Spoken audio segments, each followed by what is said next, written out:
The year is 1942. The Eastern Front of World War II rages. A new terror stalks the battlefields, a weapon born of desperation and ingenuity.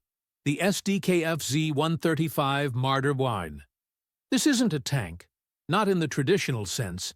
It's a tank destroyer, a hastily assembled hunter built on the chassis of captured Czech tanks, specifically the Panzer 38. Its mission: to neutralize the overwhelming Soviet armored might. This is the story of the Marder, the unseen war machine that played a crucial, albeit often overlooked, role in the brutal conflict. Images of the Marder. I flash across the screen. Its angular, boxy superstructure perched atop the somewhat less imposing chassis of the captured Panzer 38T. The contrast is stark. This wasn't a design born of careful planning and years of development. This was a product of necessity, a desperate attempt to stem the tide of the Soviet advance. The German army, facing a desperate shortage of effective anti-tank weaponry, scavenged what it could, repurposing captured vehicles to create a potent, if somewhat crude, killing machine. The heart of the Marder. I was its armament, the 76.2mm POC-40 anti-tank gun. This weapon, while not as powerful as some of its later counterparts, like the 88mm guns deployed on heavier German tanks like the Tiger I tank and the Panzer IV, was still more than capable of destroying most Soviet tanks at the time. Footage shows the gun's powerful recoil, the jarring impact on the relatively light chassis, highlighting the improvisation at play in its design. But the Marder, I wasn't without its weaknesses. Its thin armor offered little protection against even light enemy fire. The open-topped fighting compartment exposed its crew to enemy fire, making every engagement a deadly gamble. Historians often point to its vulnerability as a significant drawback, emphasizing its reliance on ambush tactics and carefully selected firing positions to maximize its effectiveness while minimizing its exposure. This wasn't a tank designed for a head-on brawl. It was a hunter, relying on stealth and precision to achieve victory. The Marder. I saw extensive service across the Eastern Front. Images show these vehicles embedded within diverse battlefield environments: snow-covered plains, muddy fields, and scorched earth landscapes, a testament to its widespread deployment across the vast and varied terrain of the Soviet Union.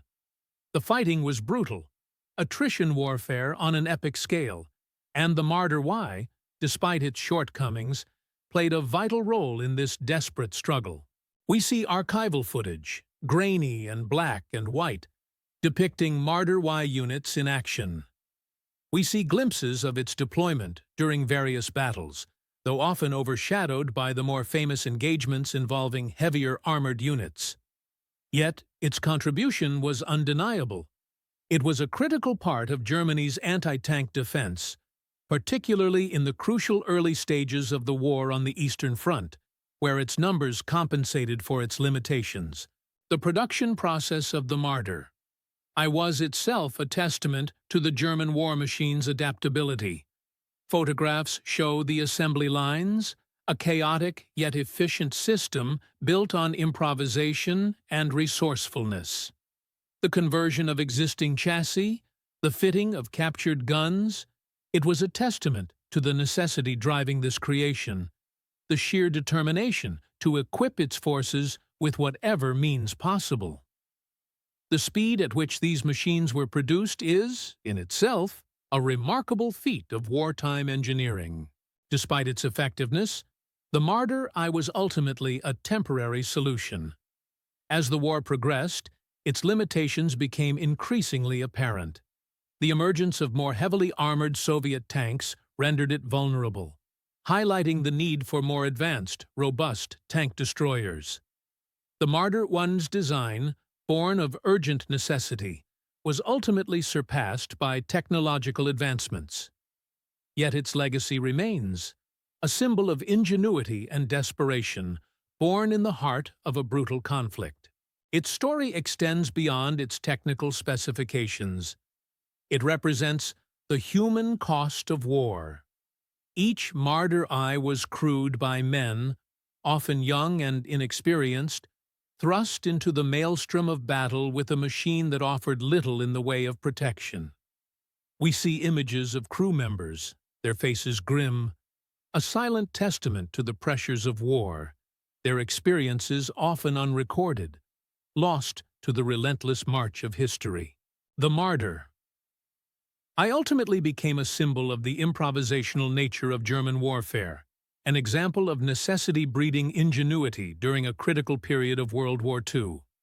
Though largely overlooked in the grand narrative of the war, its impact was significant, contributing to a crucial phase in the Eastern Front's relentless battle. And as the footage fades, and the last images of the Marder I disappear from the screen, we are left with a sobering reflection on the complex reality of war and the often unseen machines that shaped its outcome.